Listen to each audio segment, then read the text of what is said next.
boa noite a todos. Abra sua Bíblia no Evangelho de Mateus, capítulo 6, do versículo 9 ao versículo 13. Portanto, vós orareis assim: Pai nosso que estais nos céus, santificado seja o teu nome. Venha o teu reino, faça-se a tua vontade, assim na terra como no céu. O pão nosso de cada dia, dai-nos hoje, e perdoa-nos as nossas dívidas, assim como nós temos perdoado aos nossos devedores. E não nos deixes cair em tentação, mas livra-nos do mal, pois teu é o reino, o poder, a glória, para sempre. Amém. O Senhor Jesus começou a ensinar a sua palavra.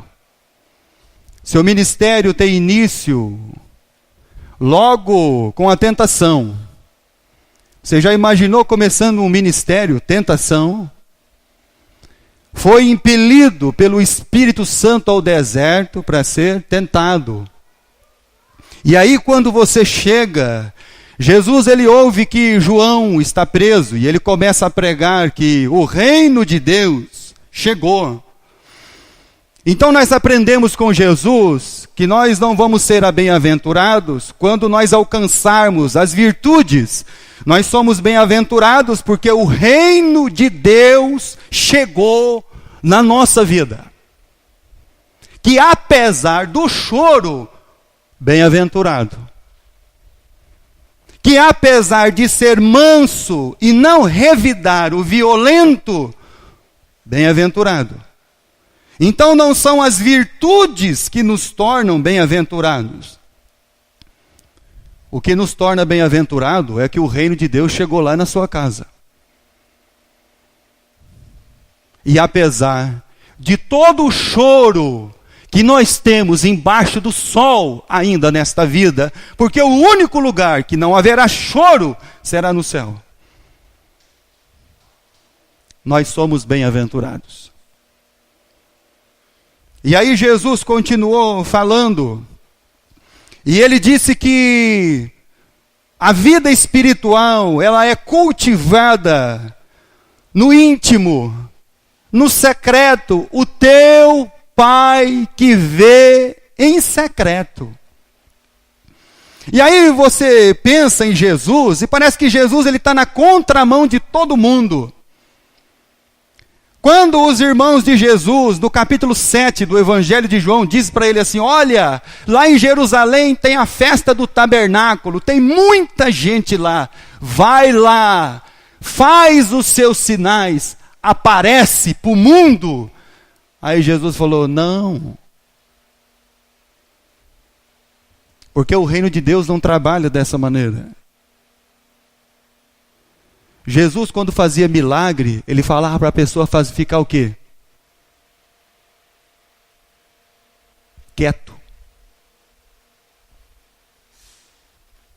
Você só vai lá se era leproso, foi curado da lepra. Você tem que passar pelo procedimento do Ministério da Saúde daquele tempo. Quem que era o Ministério da Saúde? O sacerdócio. Eles iam ter que examinar o leproso de ponta a ponta. Agora você pode voltar ao convívio da sociedade. Ministério da Saúde. Mas Jesus mandava ele ficar quieto. O reino de Deus vai trabalhando em silêncio, quieto. O reino de Deus não trabalha como Babel. Não. O reino de Deus é o contrário. E Jesus falando para os seus discípulos: quando você der esmola, sua mão direita não tem que ver. Se você fizer para os homens ver, você já recebeu o seu galardão, a sua recompensa. Se você ora para que os homens vejam, você já recebeu a sua recompensa. Se você jejua para que os homens saibam e vejam, você já foi recompensado, porque a finalidade você já alcançou. Foi para que os homens vissem. Então a nossa vida espiritual é cultivada, trabalhada no secreto. Teu Pai que vê em secreto te recompensará.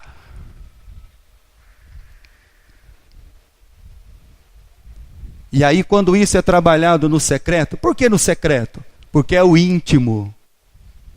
É o que está dentro de nós, irmãos, não é a nossa aparência.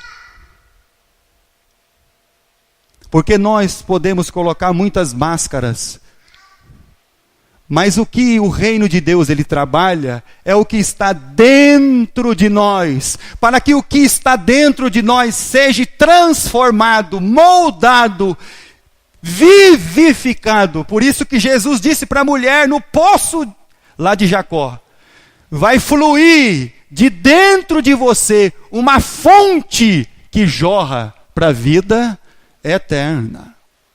Está vendo como que o reino de Deus é?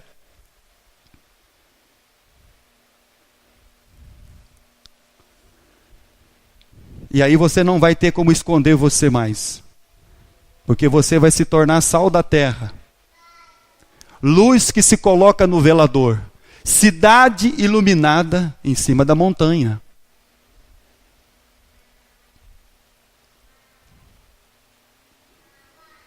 Jesus, como mestre, Salvador e Senhor, lá no capítulo 11 de Lucas, os discípulos disseram: Mestre, nos ensina a orar, como João ensinou os discípulos dele. E Jesus vai ensinar a oração. Versículo 9, versículo 10. Portanto, vós orareis assim: Pai nosso que estais nos céus, santificado seja o teu nome. Venha o teu reino. Faça-se a tua vontade, assim na terra como no céu. Então Jesus vai nos esclarecer algumas coisas na oração. Quais coisas? O céu tem um padrão. O mundo tem outro. O padrão do céu é paz. O padrão deste mundo é guerra. O padrão no céu é amor. O padrão deste mundo é egoísmo. E aí Deus está querendo dizer uma coisa bem simplesinha para a gente. Por que que muitas vezes as coisas não funcionam como nós queríamos que elas funcionassem na nossa vida? É porque nós não estamos utilizando o padrão do céu para viver na terra. É porque as nossas regras são ainda do reino de César e não do reino de Deus. É porque ainda nós estamos militando, como o apóstolo Paulo diz, que o corredor corria no Coliseu para ganhar um troféu corruptível. Mas aí ele diz, nós corremos pelo incorruptível, pela coroa de glória.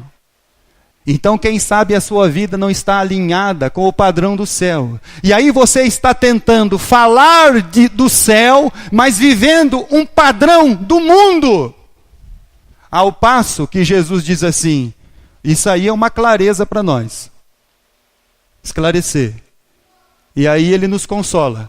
Vocês têm um pai no céu e não um algoz. Vocês têm um pai. Pai nosso! Vocês têm um pai no céu. Falem com ele. Ouçam a sua voz. Pai nosso que está no céu. Nós temos um pai que tudo vê, que tudo sabe, que tudo conhece, que é o detentor de todas as coisas. E aí ele nos desafia, assim na terra como no céu, para que você e eu possamos ser reedificadores do caos. Um mundo jaz no maligno. Você é a luz que vai brilhar num mundo em trevas, jaz no maligno. Então você e a sua vida agora, na oração de Jesus, você é o reedificador do caos. Você é como Neemias diante do rei. Eu preciso ir para a minha terra, o sepulcro dos meus pais, cidade está destruída, muro derrubado. que você está me pedindo? Um tempo. O que mais? Cartas. E o rei ainda envia soldados. Capítulo 6, versículo 11. O pão nosso de cada dia nos dá hoje. Eu creio que você sempre pensou que quando você lembrava desse versículo, das palavras de Jesus, quando você até proferiu essas palavras, dentro do seu coração você imaginou sobre questões de pão, leite, vestuário, necessidades físicas, básicas. Você imaginou que Jesus, ao ensinar a orar, o pão nosso de cada dia, dá-nos hoje. E aí talvez você sempre imaginou que Jesus está falando do pão francês, do pão e farinha, da bisnaga, do seu café da manhã. E aí nós não paramos para ler a Bíblia e nem prestar atenção no que Jesus está dizendo. E aí a nossa mente vai ficando confusa. Porque aquele que está tratando sob padrões do céu, ele não está falando ao coração dos irmãos sobre o pão. O pãozinho francês. Porque senão Jesus ia cair em contradição com o que ele disse aí no versículo 25. Olha só, meus irmãos, a gente tem que ler a Bíblia. Por isso vos digo que não andeis ansiosos.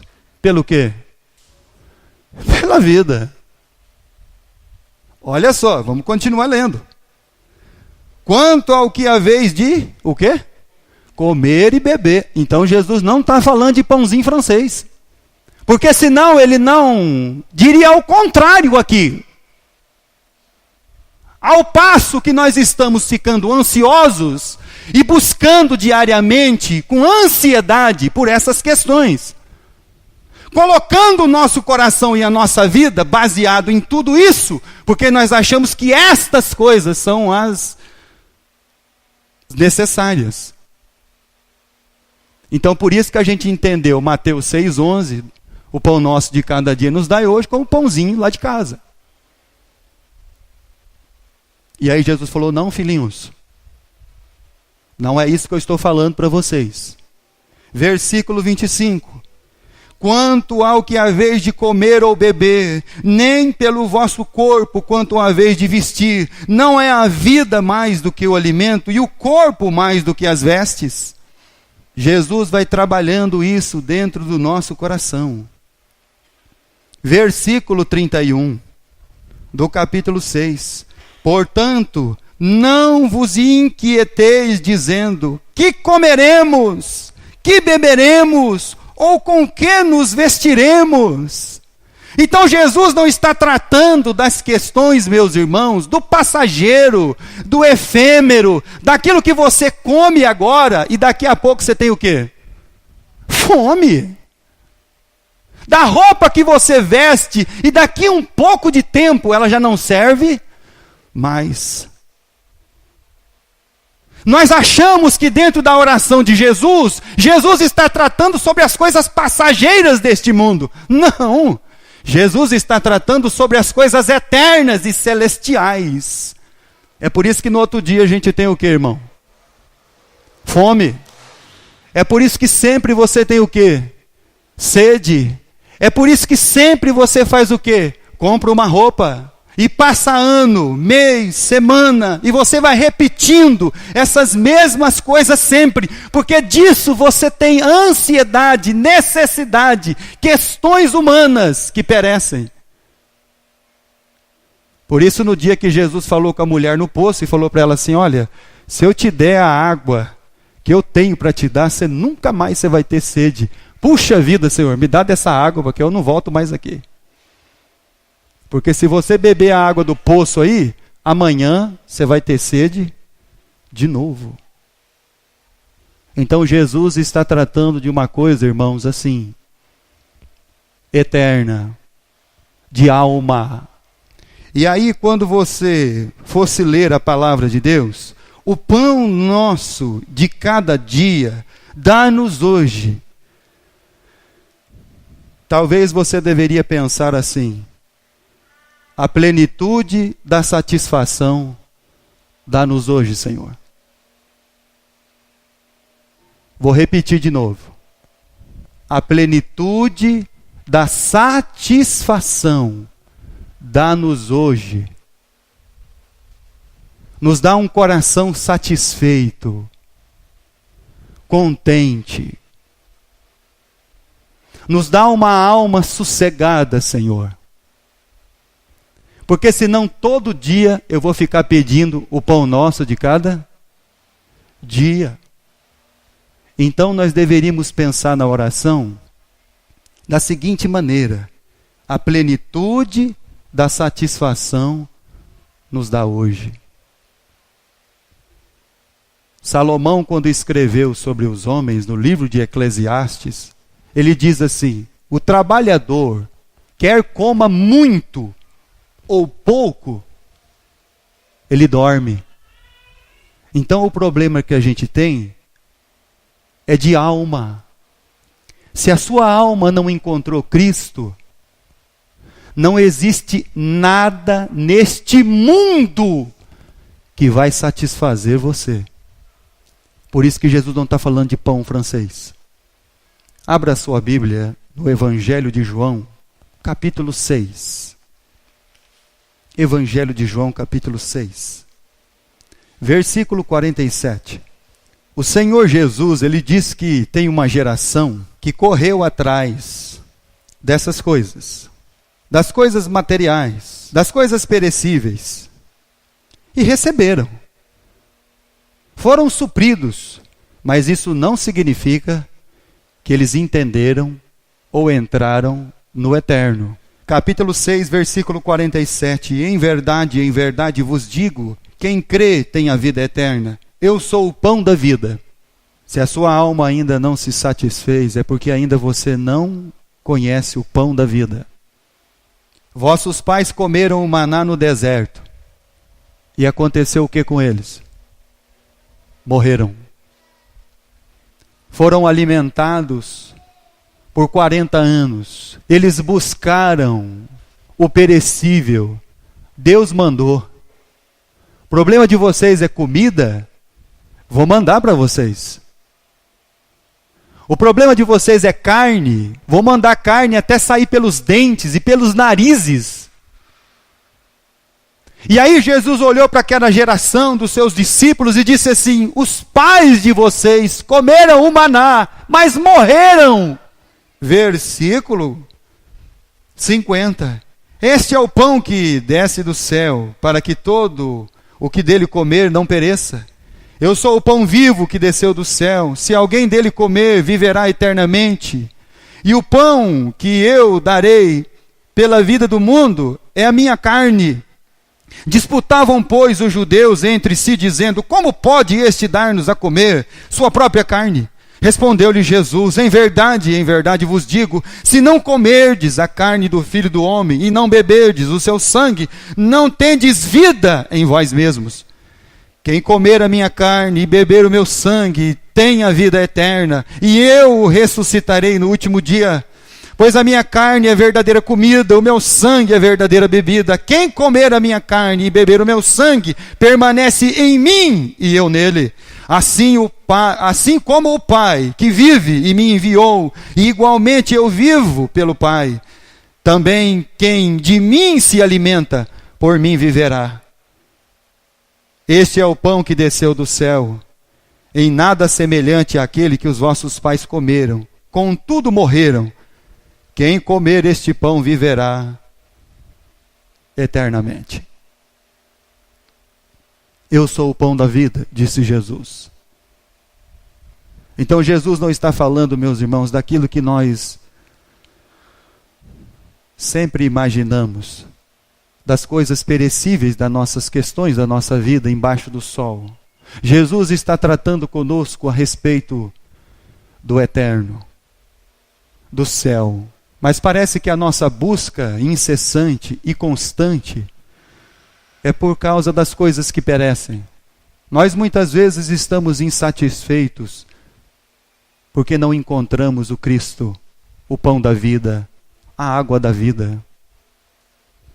Vossos pais comeram, eles receberam comida. O problema é comida? O problema é o pão do céu. O problema é se você já encontrou Cristo ou não. Se Cristo já encontrou você, se você pudesse orar e dizer que a plenitude da tua satisfação dá-nos hoje, essa deveria ser nossa oração. Satisfeitos, alegres, contentes. A geração no deserto comeu o maná, morreu. Estavam em busca de provisão, receberam. Mas não estavam buscando o eterno. Por isso, Eclesiastes, capítulo 6. Salomão, ele escreveu no livro do Eclesiastes, capítulo 6. A plenitude da satisfação dá-nos hoje. Versículo 7. Você pode se distrair com muitas coisas. Você pode se distrair com este mundo. Você pode se distrair com trabalho. Você pode se distrair com comida. Você pode se distrair com muitas coisas nesta vida, mas nunca sem Cristo satisfeito. Quando a Bíblia diz que Deus colocou no livro do Eclesiastes a eternidade dentro de nós, abriu-se dentro do coração do homem um abismo. E na luta pelas questões eternas, ele vive lutando pelo perecível. Capítulo 6, versículo 7. Todo o trabalho do homem é para o quê?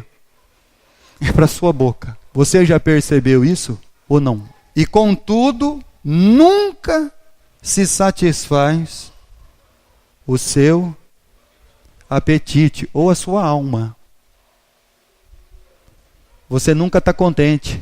Você nunca está plenamente satisfeito. Sabe por que famílias se desfazem? Porque a esposa não está satisfeita mais com o marido. O marido não está satisfeito mais com a esposa. Sabe por que muitas vezes os filhos se perdem? Porque os pais não estão satisfeitos com seus filhos. Sabe por que perdemos nossos empregos? Porque nós não estamos satisfeitos com eles. Sabe por que perdemos a vida que Deus nos dá e esse dom de viver? Porque nós não estamos satisfeitos com Ele. Sabe por que a vida se esvai pelas nossas mãos, como você tentando segurar a água ou a areia? Porque nós não estamos satisfeitas com ela. Não somos contentes. Não entendemos o pão da vida. Não conhecemos a água da vida. Versículo 3 do capítulo 6 de Eclesiastes. Se alguém gerar 100 filhos e viver muitos anos até avançada idade, e se a sua alma não se fartar do bem, e além disso não tiver sepultura, digo que um aborto é mais feliz do que ele. Versículo 6 do capítulo 6. Ainda que ele vivesse 2 vezes 1000 anos, mas não gozasse do bem, porventura não vão todos para o mesmo lugar? Você poderia viver o tempo de Matusalém, 979 anos. Você não estaria satisfeito sem Cristo. Você continuaria com o problema da alma. Você continuaria com o problema do conflito do eterno com o passageiro, do que dura para sempre e do que perece, do que está estabelecido na eternidade para aquilo que tem prazo de validade. Poderíamos viver 2000 anos sem Cristo, que a plenitude da sua satisfação nos dá ela hoje, Senhor. que possamos compreender essa bem-aventurança. Por isso que Paulo escreveu aos Colossenses. Colossenses capítulo 1.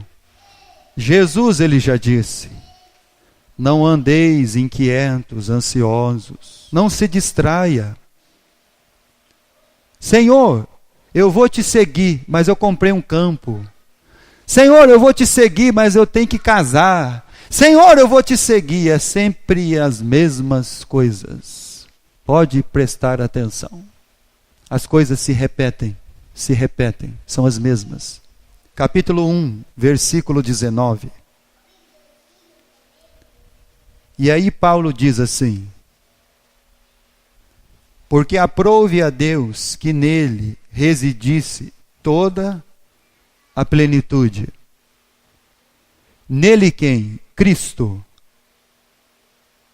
Em Cristo tem plenitude. Você pode buscar a provisão, mas talvez você não está buscando a plenitude de Cristo. Eu sou o pão da vida. Vossos pais comeram o maná e morreram. Provisão morre, porque nem só de pão viverá o homem. Versículo 20. E que havendo feito a paz pelo sangue da sua cruz, por meio dele reconciliasse consigo mesmo todas as coisas, quer sobre a terra, quer nos céus. Quando você encontrou Cristo, quando Cristo encontrou sua vida, todas as coisas foram reconciliadas no céu e na terra. Você não precisa mais viver nesse conflito de alma. Você não precisa mais viver nessa busca pelo passageiro. Você agora pode buscar o reino de Deus em primeiro. Buscai em primeiro lugar o seu e a sua, e as outras coisas serão. Amém. Então por que que essas coisas se tornam inversas na nossa vida? Por que que nós sabemos o versículo decorado, mas nós andamos na contramão dele? Por que que nós sabemos que Cristo é o pão da vida, e ainda assim o nosso trabalho não dá para a gente? O reino de Deus não é para você pedir posses, porque quem ajunta coisas no reino de César é para a traça, para o ladrão e para a ferrugem. No reino de César, entenda uma coisa, você não leva nem o pó. No reino de Deus, você ajunta tesouros. A plenitude da satisfação dá-nos hoje. Satisfeitos em Cristo, satisfeitos com tudo que Deus tem feito por nós, pela nossa vida. Nós vamos vivendo a nossa vida espiritual. Sentimentos ruins, pensamentos maus, dias bons, dias de choro, dias de alegria, dias de dores, dias de festa, dias de tristeza. E vamos pedindo a Deus que Ele coloque dentro do nosso coração a satisfação. Jeremias capítulo 31, para nós encerrarmos. Provisão Deus pode te dar. Plenitude também. Jeremias capítulo 31, versículo 25. Porque satisfiz a alma cansada e saciei a toda a alma desfalecida. Versículo 26. Nisto despertei e olhei, e o meu sono fora doce. Que bom, meus irmãos, o nosso sono doce, tranquilo como o do Salmo 4. Despertei, meu sono foi doce, por quê? porque Deus já satisfez a minha alma. Não andeis ansiosos por coisa alguma. O João escreveu: o mundo passa com a sua concupiscência, mas o reino de Deus permanece para sempre. O pão nosso de cada dia dai-nos hoje.